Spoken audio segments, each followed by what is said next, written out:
गृह मंत्री जी, एएनआई के साथ बात करने के लिए धन्यवाद। नए विधेयक आप इंट्रोड्यूस कर रहे हैं, आपने जेपीसी में भी भेजा है।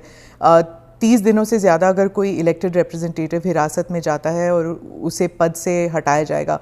आपने कहा कि क्लॉज ज़रूर गंभीर होने चाहिए, लेकिन इनोसेंट अंटिल प्रूवन गिल्टी, क्या इस सिद्धांत को ये उलट नहीं जाता इससे? देखिए, सीधे सवाल से मुझे नहीं लगता कि आप बिल की स्पिरिट के साथ न्याय कर पाएगी। मैं आपके माध्यम से पूरे देश की जनता को बताना चाहता हूं कि 130वां संशोधन क्या है। 130वें संशोधन में, ये संविधान संशोधन है, इसमें हमने एक प्रावधान किया है कि प्रधानमंत्री, मुख्यमंत्री, भारत सरकार के मंत्री या राज्य सरकार के मंत्री किसी भी गंभीर आरोप में अगर अरेस्ट होते हैं और 30 दिन तक उनको जमानत नहीं मिलती है तो मुख्यमंत्री या प्रधानमंत्री मंत्री के केस में उनको उनके स्थान से मुक्त करेंगे। अगर वो नहीं करते हैं तो अपने आप कानूनन वो मुक्त हो जाएंगे। ये प्रावधान 130वें संवैधानिक संशोधन में हमने किया है। अब सबसे पहले मैं स्पष्ट कर देता हूं, संसद के अंदर चुनी हुई सरकार कोई भी विधेयक लाए या संवैधानिक संशोधन लाए, इसको सदन के सामने रखने में क्या विरोध हो सकता है। जबकि मैंने स्पष्ट कर दिया था कि इसको हम दोनों सदनों की संयुक्त समिति को सौंपेंगे। वहां आप आपके विचार व्यक्त कर सकते हैं। और दूसरा, जब इस पर मतदान हो तब आप आपका मत व्यक्त कर सकते हो, क्योंकि ये संवैधानिक संशोधन है तो 2/3 बहुमत चाहिए दोनों सदनों में, जो आपके पास नहीं है या नहीं है वो तो उस वक्त सिद्ध होगा। परंतु उस वक्त आप अपना विचार भी रख सकते हो और वोट भी कर सकते हो। किसी भी सरकार के विधेयक को या संविधान संशोधन को सदन में पेश न होने देना और इस तरह का व्यवहार करना, ये क्या लोकतंत्र में उचित है क्या? देश की पार्लियामेंट के दोनों सदन बहस के लिए है या शोरगुल और हल्ले के लिए है?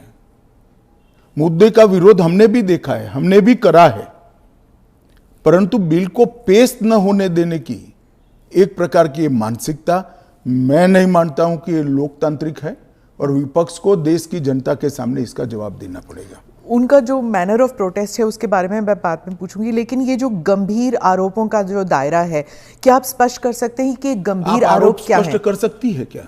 हाँ, तो वही मैं आपसे तो जरा पूछिए आरोप। तो क्या आरोप हो सकते हैं? कैपिटल मतलब मर्डर, रेप, ऐसे वाले जो नहीं, पहले विपक्ष का इस बिल में विरोध क्या है वो तत्वतः आप बता सकती है क्या? इसका मूल विरोध का कारण जो विपक्ष ने मीडिया को समझाया होगा, हाँ, वो आप हमें बताइए। तो वो तो कह रहे हैं कि आप इस बिल के जरिए आप जो इलेक्टेड रिप्रेजेंटेटिव है, जिनके पास मैंडेट है और जिनका जनाधार से कनेक्शन है, आप उसको उलट रहे हैं और आप 30 डेज में आप बेल नहीं मिलेगा तो वो हट जाएंगे। और ये तो it is like political suicide या पॉलिटिकल मर्डर। देखिए, इस देश में आज एनडीए के मुख्यमंत्रियों की संख्या ज्यादा है। प्रधानमंत्री भी एनडीए के हैं, श्री नरेंद्र मोदी प्रधानमंत्री। तो ये बिल सिर्फ विपक्ष के लिए क्वेश्चन खड़ा नहीं करता, हमारे मुख्यमंत्रियों के लिए भी क्वेश्चन खड़ा करता है। मैंने जो सुना वो कह रहे कि आपके लोगों के सामने एफआईआर नहीं होती है। ये जनता को गुमराह करे। उनको मालूम है कि किसी भी व्यक्ति के खिलाफ आरोप है तो आप पब्लिक इंटरेस्ट लिटिगेशन के माध्यम से कोर्ट के सामने जा सकते हैं।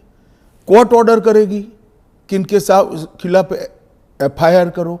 अगर ज्यादा ही गंभीर मामले हैं तो कोर्ट मॉनिटर भी करती है। इसमें पक्ष विपक्ष कहां आता है? ये एक सेकंड मेरी बात पूरी नहीं हुई है। इसमें पक्ष विपक्ष नहीं आता है। और दूसरी बात, इसमें 30 दिन तक जमानत का प्रावधान किया गया है। अगर फर्जी टाइप का केस है तो देश की हाई कोर्ट और सुप्रीम कोर्ट आंख मूंद कर नहीं बैठे हैं। किसी भी केस में हाई कोर्ट और सुप्रीम कोर्ट को जमानत देने का अधिकार है। अगर जमानत नहीं मिलती है तो आपको पद छोड़ना पड़ेगा। मैं एएनआई के माध्यम से देश की जनता को और पूरे विपक्ष को भी पूछना चाहता हूं, क्या कोई मुख्यमंत्री, कोई प्रधानमंत्री या कोई मंत्री जेल में रहकर सरकार चला सकता है क्या? इस देश के लोकतंत्र के लिए शोभा रूप है क्या? और अगर 30 दिन के बाद जमानत मिल जाती है तो वो फिर से शपथ ले सकते हैं। हम multi party parliamentary democratic system में है। जब आपके पास सदन में बहुमत होता है, एक मुख्यमंत्री को किसी भी कारणसर जेल में जाना पड़ा, 30 दिन तक जमानत नहीं हुई, तो अब वो पदमुक्त हो जाएंगे, परंतु उनका बहुमत तो बना रहेगा। जैसे ही मुक्त होंगे वो फिर से मुख्यमंत्री बन सकते हैं। ये जो गंभीर आरोप होते हैं इन लोगों के खिलाफ, वो उनको साबित करने के लिए या उनसे छुटकारा पाने के लिए इतना वक्त लग जाता है। आप जैसे जो डेमोक्रेसीज हैं, बाकी डेमोक्रेसीज हैं, वहाँ पे क्या होता है कि वो हट जाते हैं और फिर वापस आते हैं। यहाँ पे तो जेल में डाल देते हैं। देखिए, जेल में डालने का जो प्रावधान है वो एनडीए सरकार ने नहीं बनाया है, वो सालों से यहाँ चल रहा है। दूसरी बात कि ये जो आपने कहा कि गंभीर आरोप की व्याख्या क्या होगी, तो उसमें हमने व्याख्या कर दी है कि 5 साल से ज्यादा सजा का जहां प्रावधान है वहां पर उनको पद छोड़ना पड़ेगा। कोई छुटपुट आरोप के लिए पद नहीं छोड़ना है, मगर जिन पर करप्शन के आरोप है या 5 साल से ज्यादा सजा के आरोप है, ऐसे मंत्री, मुख्यमंत्री या प्रधानमंत्री जेल में बैठकर सरकार चलाए, ये कितना उचित है? पर दोष के ऊपर कैसे कर सकते हैं? पहले मैं आपको सिद्धि तो हो जाए ना। मैं आपको बताना चाहता हूं, आज भी भारत के जन प्रतिनिधित्व कानून जो है उसके अंदर प्रावधान है कि किसी भी चुने हुए प्रतिनिधि को 2 साल या इससे अधिक समय के लिए सजा होता है तो वो अपने स्थान से मुक्त हो जाएंगे सांसद के रूप में। अब उस पर हाई कोर्ट की अपील बाकी है, इस पर सुप्रीम कोर्ट की अपील बाकी है, मगर एक मॉरल ग्राउंड तय करने के लिए कानून आजादी मिली तब से बना है। इस पर भी आर्गुमेंट होता है कि भाई वो हाई कोर्ट से छूट जाएंगे, वो सुप्रीम कोर्ट से छूट जाएंगे, क्योंकि अपील फाइनल नहीं हुई है। तो जैसे ही छूटते हैं उनकी सदस्यता रिवाइव हो जाती है। कई सारे लोगों की सदस्यता समाप्त हो गई और तुरंत रिवाइव भी हुई, ऊपर से सजा का स्टे मिलने के बाद। पर इस दौरान उनका राजनीतिक कुछ नहीं होता है ना सर। सत्येंद्र जैन का देख लीजिए, उनके 4 साल कौन लौटाएगा? उनकी जो पॉलिटिकल लाइफ है वो तो खत्म हो गई ना। नहीं, मगर 4 साल तक उनको जमानत नहीं मिला, केस अभी चालू है। हाँ, तो पर उसके बाद सीबीआई का जो रिपोर्ट है वो कोर्ट ने एक्सेप्ट कर लिया ना। आप भयंकर भ्रांति में हो। जिस एफआईआर में वो 4 साल जेल में रहे, वो एफआईआर में क्लोजर रिपोर्ट नहीं भरी गई है। क्लोजर रिपोर्ट 2022 के केस में भरी गई। जिन 4 केसों में वो जेल में गए थे और लंबे समय तक रहे, वो 4 केसों में सीबीआई ने चार्जशीट किया है और वो ट्रायल फेस कर रहे हैं। मगर आप पार्टी के प्रोपेगेंडा का आप शिकार हो। सत्येंद्र जैन जी को जिस केसों में लंबा समय जेल में रहना पड़ा, वो सारे के सारे केसों में चार्जशीट हुआ है और वो ट्रायल फेस कर रहे हैं। और अरविंद केजरीवाल जो थे, उनका भी ऐसे ही हुआ था, बेल मिला और फिर उसके बाद वो वापस आ गए। क्या यही होने वाला है हर नॉन बीजेपी चीफ मिनिस्टर के साथ? तो आप मुझे एक बात का सवाल जवाब दीजिए। नॉन बीजेपी बीजेपी छोड़ दीजिए, दोनों के लिए समान कानून है, परंतु किसी ने भी जेल से सरकार चलानी चाहिए क्या? आजादी से अब तक कई सारे नेता जेल में गए, कई सारे मुख्यमंत्री भी गए, मंत्री भी गए, और सबने इस्तीफा देकर जेल में गए। अभी अभी एक ट्रेंड शुरू हुआ कि जेल में जाने के बाद भी इस्तीफा नहीं देना। ढेर सारे ऐसे लोग हैं जिन्होंने इस्तीफा दिया। तमिलनाडु के कुछ मंत्रियों ने नहीं दिया, दिल्ली के मंत्री और मुख्यमंत्री ने नहीं दिया, और सरकार के सचिव, डीजीपी, मुख्य सचिव इनके पास आदेश लेने के लिए जेल में जाएंगे। ये क्या हमारे लोकतंत्र को दुनिया में सम्मान दिलाएगा क्या? ये मुद्दे पर चिंता, चर्चा होनी चाहिए, नहीं होनी चाहिए। और मैं आज जो कांग्रेस पार्टी इसका मुखर कर विरोध कर रही है, वो कांग्रेस पार्टी के एक स्टैंड को ही मैं कह रहा हूं। जब यूपीए की सरकार थी, श्री मनमोहन सिंह जी इनके प्रधानमंत्री थे और लालू प्रसाद यादव जी इनके मिनिस्टर थे। लालू प्रसाद जी को सजा हो गई। मनमोहन सरकार एक ऑर्डिनेंस लेकर आई कि 2 साल की सजा हो तो भी अपील का स्टेज बाकी है तो उनकी सदस्यता नहीं जाती है। यही मॉरल ग्राउंड था जो आप कोट कर रही हो। तो एक ऑर्डिनेंस लेकर आए कि हम इसको बदल दे रहे हैं। ऑर्डिनेंस से बदलने का कैबिनेट ने प्रस्ताव भी किया। यही श्री राहुल गांधी इसको कंप्लीट नॉनसेंस कहकर सार्वजनिक रूप से प्रेस कॉन्फ्रेंस में फाड़े थे ऑर्डिनेंस को। और देश की कैबिनेट ने और देश के प्रधानमंत्री ने जो फैसला लिया था, उनकी पार्टी के ही प्रधानमंत्री ने जो फैसला लिया था, उसका मॉरल ग्राउंड पर उन्होंने मखौल उड़ाया था। और मनमोहन सिंह एक सॉरी फिगर बनकर रह गए थे पूरी विश्व के सामने। आज वही राहुल गांधी बिहार में सरकार बनाने के लिए सजा हो गई, वो लालू प्रसाद जी को गले मिल रहे हैं। ये ड्यूअल स्टैंडर्ड नहीं है क्या? ये शोभा देता है क्या? 3 चीजों से ये सारे आरोप खारिज हो जाते हैं। एक तो प्रधानमंत्री जी ने स्वयं अपने आप को इसमें डाला है। एक जमाने में कांग्रेस 39वां संविधान, प्रधानमंत्री ने डाला है, पहले नहीं थे क्या प्रधानमंत्री? ना, पहले तो प्रोविजन ही नहीं था। तो जब कानून ड्राफ्ट हो रहा था तो उन्होंने खुद डाला अपना? हाँ, खुद डाला है। पहले 39वां जो संशोधन था, इसमें इंदिरा जी उपराष्ट्रपति, राष्ट्रपति के साथ साथ खुद को भी इनके खिलाफ कोई वैधता नहीं रहती है चुनावी मुकदमों का एक संविधान संशोधन लेकर आई थी। वो खैर कांग्रेस पार्टी और श्रीमती इंदिरा गांधी की नैतिकता का सवाल है। नरेंद्र मोदी जी अपने खिलाफ खुद संविधान संशोधन लेकर आए हैं कि प्रधानमंत्री भी जेल में जाएगा तो उसको इस्तीफा दे देना पड़ेगा। पर इससे एक एक्स्ट्रा जुडिशियल पावर कह लीजिए जो भी एक अधिकारी को नहीं मिल जाता कि प्रधानमंत्री से भी ज्यादा सीनियर हो जाता है। स्मिता जी, आप ऐसे बात करिए जिसमें जैसे इस देश में कोई कोर्ट ही नहीं है। पर कोर्ट में डिलेज होते हैं ना सर। ये कानून आने के बाद नहीं होंगे, क्योंकि कोर्ट को तुरंत इंटरवीन करना पड़ेगा। किसी चुने हुए प्रतिनिधि को खारिज करने का प्रावधान हुआ है। मैं तो उल्टा कहता हूं, इससे यस और नो जो होना है वो जल्दी हो जाएगा। तो प्रेशर कोर्ट्स पे होगा डिक्लेयर करने के लिए? प्रेशर होगा ये कहना ठीक नहीं है। हाँ। मगर हमारी कोर्ट भी, पर उसी सुनिए ना, हमारी कोर्ट भी कानून की गंभीरता को समझती है।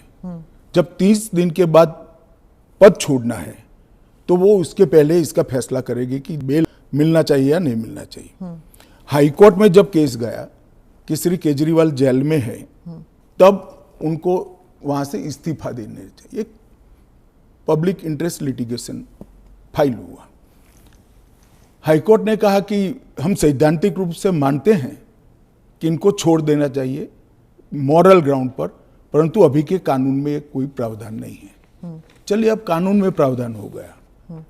मेरा बहुत स्पष्ट मानना है, मेरी पार्टी का मानना है, देश के प्रधानमंत्री का मानना है कि इस देश में कोई भी मुख्यमंत्री हो, मंत्री हो या प्रधानमंत्री हो, जेल में रहकर सरकार नहीं चला सकते। पहले भी कई लोगों ने मॉरल ग्राउंड पर इस्तीफा दिया है। लाल कृष्ण आडवाणी जी ने दिया था, येदुरप्पा जी ने दिया था, ईश्वरप्पा जी ने दिया था, जॉर्ज फर्नांडिस जी ने दिया था। कई सारे लोगों ने मॉरल ग्राउंड पर इस्तीफे दिए हैं। कोई जेल में जाकर सरकार नहीं चलाई। इवन हेमंत सोरेन ने दिया था रिसेंट पास्ट में। जब वो छूट कर आए तो फिर से मुख्यमंत्री बन गए।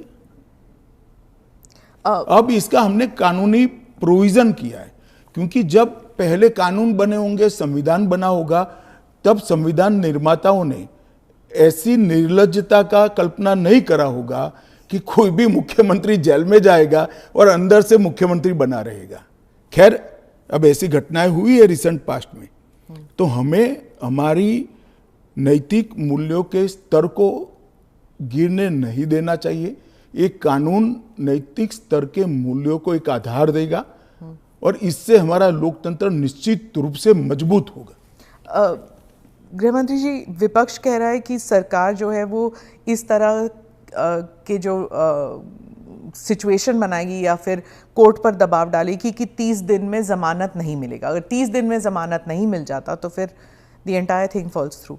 देखिए, ये उनका पद से चिपक रहने के लिए एक अलग प्रकार से बनाया हुआ खूबसूरत आर्ग्यूमेंट है। मैं मानता हूं हमारी कोर्ट्स संवेदनशील है और जब किसी का पद जाता है तो निश्चित रूप से कोर्ट समय मर्यादा में उनकी जमानत के फैसले करेंगे, जो भी होगा उसका। मैं विपक्ष के लिए नहीं लिखा, पक्ष विपक्ष जो भी होगा, इसकी जमानत के फैसले तुरंत ही करने की पद्धति भी डेवलप होगी, ऐसा मेरा स्पष्ट मानना है। वो तो कहते हैं कि पॉलिटिक्स ऑफ वेंडेटा होगा, क्योंकि जो इन्वेस्टिगेटिंग ऑफिसर है, जो पुलिसिंग है, वो सब सेंट्रल के कमांड में आ जाता है। पूरी चीज में से आपकी सरकार नहीं, है तो फिर पूरी चीज में से कोर्ट को बाहर ही रख रही हो। तो कोर्ट जाने से पहले इन्वेस्टिगेशन भी तो होगा ना। इन्वेस्टिगेशन तो पुलिस के हाथ में। मैं समझ गया, इन्वेस्टिगेशन हो गया, गलत हुआ, मान लीजिए आरोप भी मान लीजिए, अरेस्ट भी गलत हुई, तो 30 दिन में कोर्ट कहेगा अरेस्ट गलत है। और वेंडेटा की बात कांग्रेस पार्टी कर रही है, इनको शोभा नहीं देता जी। पर ये फिर वही पॉलिटिक्स की बात हो गई ना, क्योंकि आप कह रहे हैं कि इतने सारे राज्य हैं जहां पर बीजेपी के चीफ मिनिस्टर्स हैं, लेकिन वो तो टारगेट में नहीं होंगे। वो तो कह रहे हैं कि जहां पर बीजेपी की सरकार नहीं है वहां के चीफ मिनिस्टर्स को आप टारगेट बनाएंगे, खासकर ये जो इंडिया अलायंस के जो चीफ मिनिस्टर्स हैं। देखिए, मैं अभी भी कहता हूं कि भारतीय जनता पार्टी और एनडीए शासित जो राज्य हैं वहाँ कोई भी करप्शन या हमारे मंत्री या मुख्यमंत्री के खिलाफ केस है, उनका आरोप मान लीजिए, मानने के लिए ये फर्जी आरोप है, मगर एक सेकंड के लिए मान लीजिए कि कानून का काम नहीं करेगा, तो कोई भी व्यक्ति कोर्ट के सामने जा सकता है और कह सकता है कि इनके सामने एफआईआर दर्ज करने का आदेश दीजिए। और जब उनकी सरकार थी और वो ऐसा करते थे, तब बहुत सारी जांच कोर्ट के आदेशों से शुरू हुई है। यूपीए 2 में कम से कम 12 केस में गिना सकता हूं जहां कोर्ट के ऑर्डर से सीबीआई की जांच हुई है और सारे लोग फंसे हैं। पर वो उस टाइम तो उनकी सरकार थी, अभी आपकी सरकार है। वो कह रहे हैं कि चाहे डीएमके हो या आम आदमी पार्टी हो, आप सबके नेताओं को आप जेल में डाल देंगे। ऐसे नहीं हो सकता है, ये संभव ही नहीं है, क्योंकि कोर्ट तुरंत इंटरवीन करेगी अगर इसके अंदर एफआईआर के अंदर या अरेस्ट के अंदर तत्व नहीं है तो अरविंद केजरीवाल का उदाहरण भी देते हैं कि इस प्रावधान के अनुसार अगर उन्हें जमानत 30 दिन के भीतर ना मिलती तो वो भी वहीं पे पड़े रहते, जेल में पड़े रहते, और उनको फिर वो चीफ मिनिस्टर पद से भी हटा दिया। जमानत उनको एक कानून आया ही नहीं था, फिर भी मिल गई थी। हाँ, मगर इतना जरूर होता, अगर ये कानून होता तो उनको इस्तीफा दे देना पड़ता। वो जो मैं मानता हूं कि देना चाहिए। बाहर निकलकर जब पब्लिक विरोध करने लगी तो उन्होंने दे भी दिया, मॉरल ग्राउंड पर ही दिया। अब कानूनन देना पड़ेगा, इतनी ही बात है। तो चुनाव फेस करने के पहले उन्होंने मॉरल ग्राउंड पर इस्तीफा देकर आतिशी जी को दिल्ली की मुख्यमंत्री, क्योंकि जैसे ही घूमने लगे पब्लिक ने सवाल करे। आपने कहा कि आप जीपीसी में भेजने वाले हैं, लेकिन ऑपोजिशन जो कह रहे हैं, जैसे टीएमसी जो फोर फ्रंट पे है ऑपोजिशन में, इस मामले में वो कह रहे हैं कि वो जेपीसी का हिस्सा बनेंगे ही नहीं, वो बॉयकॉट कर देंगे। फिर क्या होगा? नहीं, क्या होगा तो हम क्या कर सकते हैं? तो फिर वो कानून ले आएंगे फिर। तो उनको कौन ना बोल रहा है कि आप मत बनो? क्योंकि हम कह ही रहे हैं कि आप बनिए। आप अगर पार्लियामेंट चलाने के जो नियम बने हैं वो नियम को भी स्वीकार नहीं करोगे और आप कहोगे कि हमारी इच्छा है वही फाइनल हो, भले हम विपक्ष में हैं, ऐसे नहीं हो सकता। सरकार उनको मौका दे सकती है अगर वो मौके का स्वीकार नहीं करते हैं तो हम क्या कर सकते हैं? हम तो रिसीविंग एंड पर हैं। क्योंकि वो रिसीविंग एंड पे हैं आप। निश्चित रूप से अगर जेपीसी बनाने का निर्णय होने के बाद भी वो जेपीसी का बहिष्कार करते हैं तो सरकार के पास विकल्प क्या? वो कह रहे हैं कि आप सिर्फ उनका स्टैंप चाहते हैं, ये तो संविधान की हत्या है। ये ऐसा नहीं है। जेपीसी में अनेक साक्ष्य बुलाए जाते हैं, सार्वजनिक जीवन के भी बुलाए जाएंगे। आप एप्लीकेशन करोगी तो आपको भी बुलाएंगे, आपका रिकॉर्ड होता है और वो सारे दलीलों का, साक्ष्यों के दलील का काट कर रिपोर्ट तैयार होता है और वो रिपोर्ट के आधार पर बिल को बदला जाता है। तो पूरी पार्लियामेंट की संवैधानिक प्रक्रिया को ही सिरे से खारिज करते हैं। फिर तो आप ऐसे भी कह सकते हो कोई भी कानून हम पास नहीं होने देंगे, हम विरोध करेंगे। कि महत्वपूर्ण बिल है, सभी पार्टियों के सदस्यों की राय पार्टी से कंसल्ट कर एक कंसीडर्ड राय जेपीसी के सामने आनी चाहिए। और अगर जेपीसी नहीं आता, अगर वो बहिष्कार करते हैं, तब क्या होगा? तो कुछ नहीं होगा, जेपीसी अपना काम करेगी। तो कैसे काम करेगी? अगर बहिष्कार कर रहे हैं तो फिर तो पूरे ऑपोजिशन के बगैर तो मौजूदा लोग काम करेंगे। कल को आप अगर ऑपोजिशन अभी से लेकर 4 साल तक कोई काम में सहयोग नहीं होता है, देता है, तो देश नहीं चलेगा क्या? स्मिता जी, ऐसे नहीं चलता है। हम इतना ही कर सकते हैं कि उनको बोलने का मौका दे, उनको बात रखने का मौका दे। अगर वो अपनी बात रखना ही नहीं चाहते हैं, अगर बोलना ही नहीं चाहते हैं, तो देश की जनता भी तो देख रही है ना चीजों को। विपक्ष का यही कहना है कि आप हमेशा कह रहे हैं, इस बिल को लेकर कह रहे हैं कि जुडिशरी डिसाइड करेगा, जुडिशरी।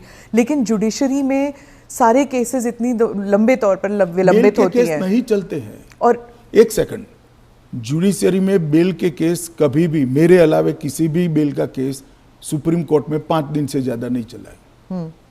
पर ये इरिवर्सिबल हो गया ना, ये जो केसेस हो जाते हैं, अगर उनको पद छोड़ना पड़े तो ये इरिवर्सिबल हो गया। जमानत मिलने के बाद वो फिर से ले सकते हैं। हमारा इतना ही है कि जमानत नहीं होती तब तक आप जेल से सरकार नहीं चला सकते। तो चलो, जमानत मिलने में 30 की जगह 40 दिन हुआ, तो 40 दिन के बाद आप शपथ ले सकते हो। इसमें कोई जुडिशियल प्रोविजंस हैं क्या इस बिल में कि थोड़ा बहुत एटलीस्ट सुरक्षित महसूस करे? यही सबसे बड़ा सुरक्षित महसूस करने का कारण है कि 30 दिन के बाद अगर आप इस्तीफा देते हो, उसके बाद में आपको जमानत मिलती है, जब चार्जशीट हो जाए वगैरह वगैरह, और जमानत अगर मिलती है तो आप शपथ ले सकते हो। इससे असुरक्षित होने का कोई भाव रखने का कारण के नजरिए में आप ऑलरेडी गिल्टी साबित हो गए ना। अगर आपको इस्तीफा देना है, फिर से इलेक्शन लड़ना है, ऐसा है। इसके पहले कितने स्टेज आते हैं, पहले आप जान लीजिए। सबसे पहले एफआईआर होती है, और सीबीआई है तो पीई होती है, प्रिलिमिनरी इंक्वायरी होती है। एफआईआर होती है, एफआईआर पर आप स्टे ले सकते हो। उसके बाद में आपकी पूछताछ होती है, इस पर भी स्टे ले सकते हो। इसके बाद में आपका समन निकलता है, उसके बारे में भी आप स्टे ले सकते हो, और अरेस्ट पर भी स्टे लेते हो, और अरेस्ट होती है तो फिर जमानत के लिए अप्लाई भी कर सकते हो। ये 5 स्टेज आते हैं, रातों रात कुछ नहीं होता। मगर करप्शन में अगर आकंठ आप डूबे हुए हैं तो फिर तो अरेस्ट भी होगी, जेल में भी जाना पड़ेगा, इस्तीफा भी देना पड़ेगा। फिर भी अगर बाद में जमानत होती है तो आप फिर से शपथ ले लो भाई। मगर एक बात आप मुझे ये बताइए, क्या एज अ सीनियर जर्नलिस्ट आप इस चीज को ठीक मानती है? क्योंकि अभी तो नरेंद्र मोदी जी है तो ऐसा सवाल ही नहीं है, परंतु कभी भी देश का प्रधानमंत्री जेल में जाए तो जेल से देश का प्रधानमंत्री सरकार चलाए, वो ठीक मानती है क्या? देश का मुख्यमंत्री जेल में रहकर सरकार चलाए, वो ठीक मानते हैं क्या? क्या इस देश में ऐसी मान्यता है कि जो व्यक्ति पद पर बैठा है इसके अलावा देश चलेगा ही नहीं? भाई, आपके दल का बहुमत है, आपके दल का कोई अलग व्यक्ति आकर शासन चलाएगा। जब आपका बेल हो जाए आप जरूर चले जाइए वहां पर। मगर हमने कोई एक लेवल रखना है। फिर तो 2 साल के बाद सदस्यता भी क्यों जानी है? क्योंकि ऊपर अपील का अधिकार है, वो निर्दोष छूट सकते हैं। क्यों जानी चाहिए 2 साल? और वो कांग्रेस के समय में प्रावधान हुआ है कि अगर 2 साल से ज्यादा सेशन कोर्ट्स में जेल होती है, 2 साल से ज्यादा समय के लिए कैद का ऑर्डर होता है, तो आपकी सदस्यता अपने आप समाप्त हो जाती है। गृहमंत्री जी, मॉनसून सेशन में हमने देखा कि विपक्ष ने आप पर भी आरोप किया कि आप भी जेल गए थे, आप पे भी आरोप हुआ था। तो जब उन्होंने ऐसा कहा, आपने कहा कि मुझे नैतिकता के बारे में कांग्रेस से नहीं सीखना, उस बारे में आप बताएंगे हमें कुछ? जरूर बताऊंगा। मैंने इसलिए कहा था कि मेरे पे आरोप लगा और जैसे ही मुझे समन आया, अरेस्ट छोड़ दीजिए, सीबीआई ने मुझे समन किया, मैंने दूसरे ही दिन इस्तीफा दे दिया था। अरेस्ट तो मेरी बाद में हुई।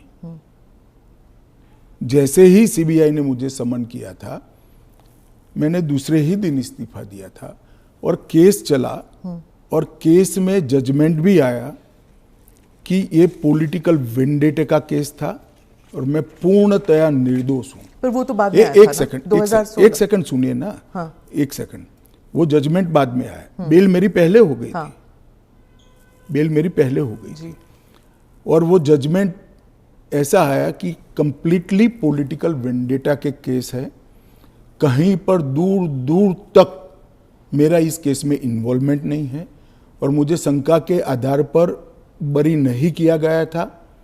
मेरे सामने के केस को खारिज किया गया था और मुझे बेल मिल गया था 96वें दिन पर।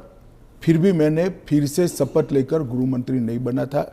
इतना ही नहीं, जब तक मैं कंप्लीटली मेरे सामने के सारे आरोप क्वाश नहीं हुए, तब तक मैंने किसी भी संवैधानिक पद पर शपथ नहीं ली थी।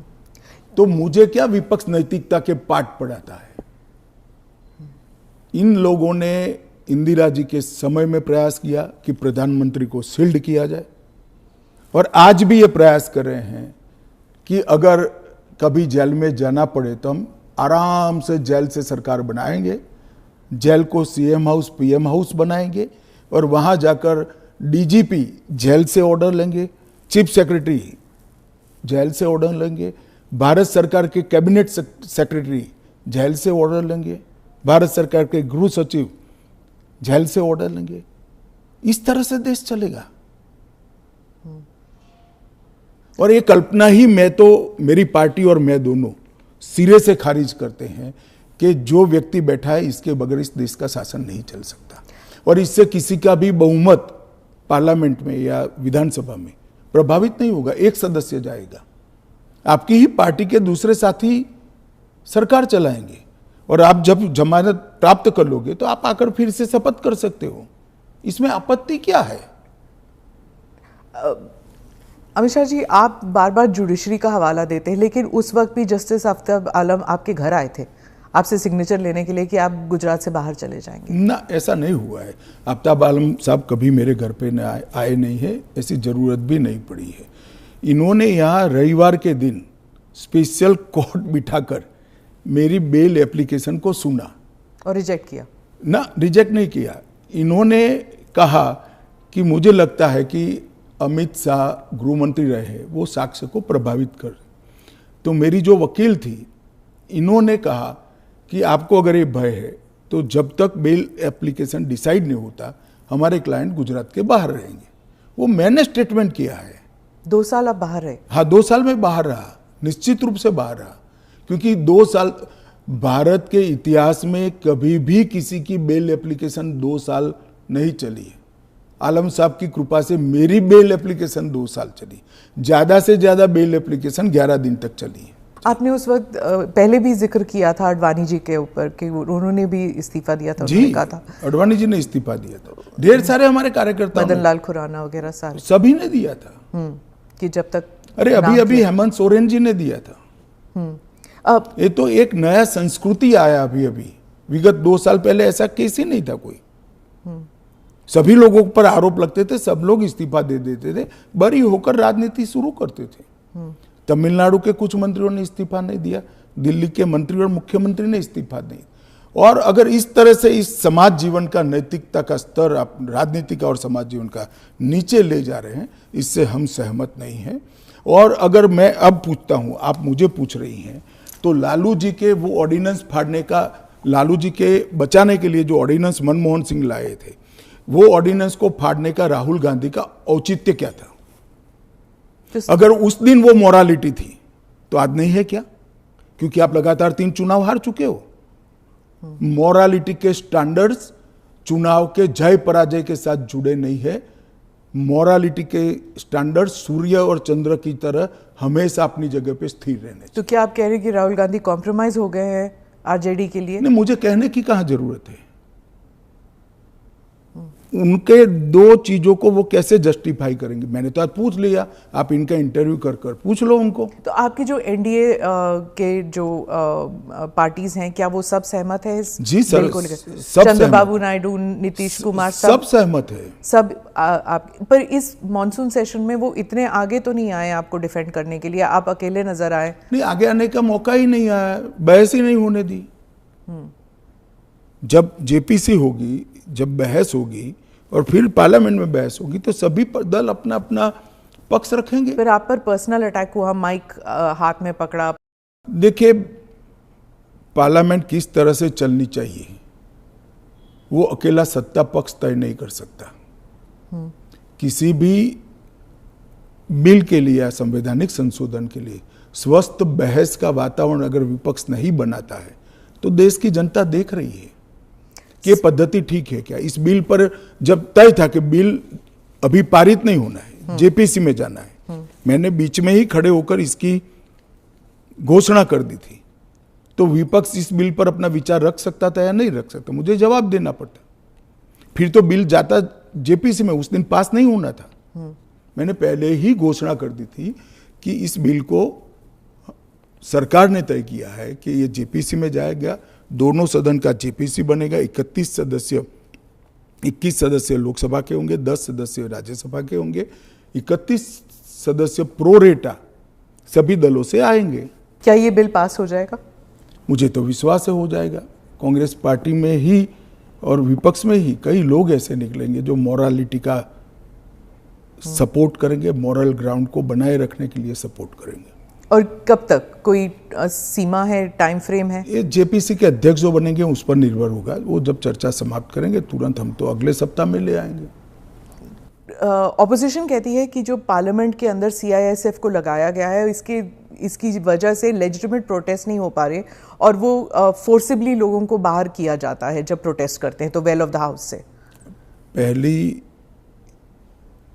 एक बात की स्पष्टता आप समझ लीजिए, पार्लियामेंट के अंदर कोई भी फोर्स पार्लियामेंट की और गृह के अंदर सदन की सुरक्षा में वो स्पीकर के अधीन होती है।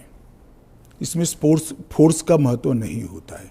पहले भी दिल्ली पुलिस के जवान थे, अब सीआईएसएफ मार्शल्स थे ना पहले। तो वही मार्शल्स होते हैं, आज भी मार्शल्स ही है।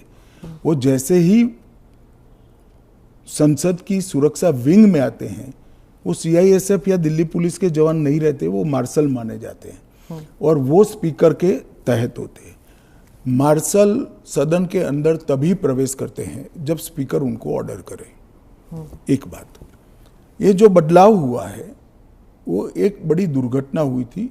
कुछ वामपंथी लोगों ने संसद के अंदर स्प्रे किया था, कलर स्प्रे किया था। उस वक्त लोकसभा स्पीकर ने एक कमेटी बनाई और वो कमेटी में गृह सचिव भी थे, लोकसभा के सेक्रेटरी जनरल थे, राज्यसभा के सेक्रेटरी जनरल थे और कई लोग थे। उन्होंने मिलकर ये तय किया कि किसी ने किसी एक सीएपीएफ ने स्पेशल संसद की सुरक्षा के लिए ट्रेनिंग किया हुआ एक दस्ता बनाया जाए, जो दस्ता संसद सभ्यों की गरिमा, पार्लियामेंट्री प्रोसीडिंग की गरिमा और संसद की सुरक्षा तीनों का समायोजन कर काम कर पाए। और तब यह तय हुआ कि सीआईएसएफ के अंदर पार्लियामेंट की सुरक्षा के लिए एक स्पेशल दस्ता बनाया जाएगा, जो पहले दिल्ली पुलिस के लोग मार्शल के रूप में आते थे, उसी तरह से मार्शल के रूप में सभापति और स्पीकर के अंतर्गत काम करेंगे। पर ये एक सेकंड, वो संसद की बाहरी सुरक्षा को भी सुनिश्चित करते हैं और आंतरिक मार्शल का काम भी वो करते हैं, क्योंकि संसद के अंदर हथियार ले जाने की अनुमति किसी भी सुरक्षा कर्मी को नहीं है। पर ये पैरामिलिट्री हो जाता है ना ट्रेनिंग उनकी। दिल्ली पुलिस क्या होता है, वो भी पुलिस होता है, वो भी मेरे ही अंडर आता है। इनको बहाना चाहिए और वो एक प्रकार की भ्रांति जनता में खड़ी करना चाहते हैं, मगर वो निश्चित रूप से सफल नहीं होंगे, क्योंकि जनता से सीधा इंटरेक्शन उनसे कई गुना ज्यादा हमारा है। हम जनता से बात करते हैं, ऐसे ही आकर यहाँ नहीं बैठ गए हैं। मगर 3 चुनाव हारने के बाद मुझे लगता है फ्रस्ट्रेशन का जो लेवल है, वो सामान्य विचार विवेक जो होता है वो गवा बैठा है। पर वो राहुल गांधी कहते हैं कि लोगों के बीच तो वो जाते हैं, ट्रक ड्राइवर के बीच जाते हैं, खेतों में वो चाह रहे हैं, आप लोग तो नहीं जाते हैं। ऐसा है कि मैनेज कर कार्यक्रम करना और जनसंपर्क करना, दोनों के बीच में बड़ा फर्क है। जब बिल्स की बात हो रही है और पारदर्शिता की बात हो रही है, तो मैं वाइस प्रेसिडेंट इलेक्शन पर आऊंगी, पर उससे पहले पूछूंगी कि धनखड़ साहब के साथ क्या हुआ था। उन्होंने आपने प्रेशर डाला था उन पर रेजिग्नेशन के लिए? मुझे लगता है ANI ने रिसर्च विंग बंद कर दिया है। धनखड़ साहब का इस्तीफे का पत्र स्वयं स्पष्ट है। इन्होंने अपने आरोग्य का हवाला देते हुए इस्तीफा दिया है, स्वास्थ्य का हवाला देते हुए, और उन्होंने सरकार के मंत्री, प्रधानमंत्री और सभी सदस्यों का हृदय से उनके अच्छे कार्यकाल के लिए धन्यवाद किया है। पर विपक्ष और सभी पूछ रहे, मीडिया भी पूछ रही है कि वो है कहाँ, हाउस अरेस्ट पे है कि ऐसा क्या? है कि सच और झूठ की व्याख्या आपने शायद विपक्ष क्या कहता है इसको बना ली। पर काफी सारे बैकग्राउंड इंफॉर्मेशन तो बाहर निकल रहा था ना कि वो कुछ ट्राई कर रहे थे। ये भी बात निकल रही है कि शायद कू कर रहे थे। कौन? धनखड़ जी? नहीं, ऐसी कोई बात नहीं है जी। इसमें बात का बतंकर नहीं बनाना चाहिए। धनखड़ जी संवैधानिक पद पर बैठे, अपने कार्यकाल में उन्होंने संविधान के हिसाब से अच्छा काम किया जी। इनकी निजी स्वास्थ्य की समस्या के कारण इन्होंने इस्तीफा दिया है। हाँ। इसको ज्यादा खींचकर कुछ ढूंढने का प्रयास नहीं करना चाहिए। देखिए, देश में बहुत सारी पॉजिटिव स्टोरीज हैं, हमेशा इस तरह की स्टोरी के पीछे नहीं लगना चाहिए। जो NDA के जो वाइस प्रेसिडेंट कैंडिडेट है, कहा जाता है कि आपने उन्हें इसलिए पिक किया क्योंकि बीजेपी जो है अब तमिलनाडु में अपना खाता खोलना चाहती है, इसलिए? नहीं, ऐसा नहीं है। हम पहले भी तमिलनाडु में साथियों के साथ चुनाव लड़े हैं, हमारी यहाँ बहुत सारी सीटें भी आई है, ऐसा नहीं है। कहीं से भी पिक करोगे तो ऐसे कारण बनाकर पूछा जाएगा। उपराष्ट्रपति का प्रत्याशी दक्षिण से आना इसलिए स्वाभाविक है क्योंकि पूर्व से राष्ट्रपति थी, पश्चिम और उत्तर से प्रधानमंत्री जी थे, तो दक्षिण से आना बड़ा स्वाभाविक है। अब आए हैं, इसको इस दृष्टि से नहीं देखना चाहिए। श्री राधाकृष्णन जिनका बहुत लंबा राजनीतिक जीवन रहा है, वो 2 बार संसद के सदस्य रहे, हमारी पार्टी के अध्यक्ष रहे, झारखंड के गवर्नर रहे, तेलंगाना के गवर्नर रहे, पांडिचेरी के गवर्नर रहे, मुंबई के गवर्नर रहे, और सार्वजनिक जीवन में एक साफ सुथरा उनका जीवन है और एक बेहद मैच्योर राजनीतिज्ञ है। तो कई सारे एक्सपर्ट्स कह रहे हैं कि उनका चुनाव ये भी है कि वो आरएसएस के साथ उनका कनेक्शन है, इसीलिए। ये तो ढेर सारे लोग, प्रधानमंत्री जी स्वयं का आरएसएस के साथ कनेक्शन है। धनखड़ जी का नहीं। अरे सुनिए ना, मेरा भी है। तो हम लोगों का चयन देश ने इसलिए किया है कि हम आरएसएस से। आरएसएस के साथ कनेक्शन होना कोई माइनस पॉइंट है क्या? आप बताइए। जरा भी नहीं है। अटल बिहारी वाजपेयी जी भी आरएसएस से कनेक्टेड थे, श्री अडवाणी जी भी आरएसएस से कनेक्टेड थे, मोदी जी भी है, मैं भी हूँ, राधाकृष्णन जी भी है।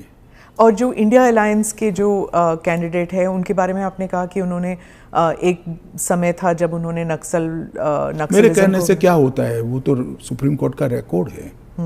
सलवा जुडम को इन्होंने खारिज कर दिया। आदिवासियों का आत्मरक्षा का जो अधिकार था उसको उन्होंने समाप्त कर दिया। इसके कारण इस देश में नक्सलवाद 2 दशक ज्यादा चला है। उस वक्त नक्सलवाद अंतिम सांसें गिन रहा था, क्योंकि जो आदिवासी थे, जो बच्चों को पढ़ाना चाहते थे, जिनके यहाँ रोड नहीं पहुंचता था, इससे परेशान थे, जिनके यहाँ स्वास्थ्य सेवाएं नहीं थी, वो परेशान थे। उन्होंने खुद की रक्षा के लिए सलवा जुडम बनाया था। इसको सुप्रीम कोर्ट ने खारिज कर दिया।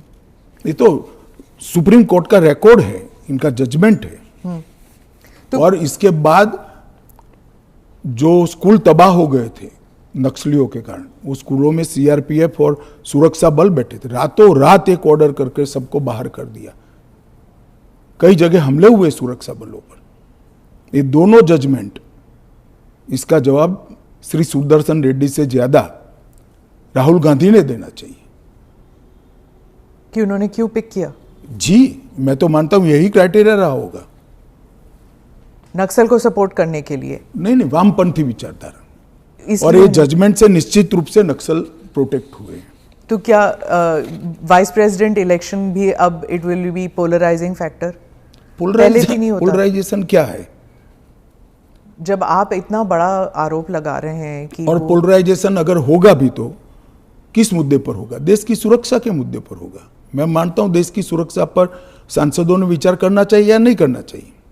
ANI के साथ बात करने के लिए धन्यवाद। आपका धन्यवाद।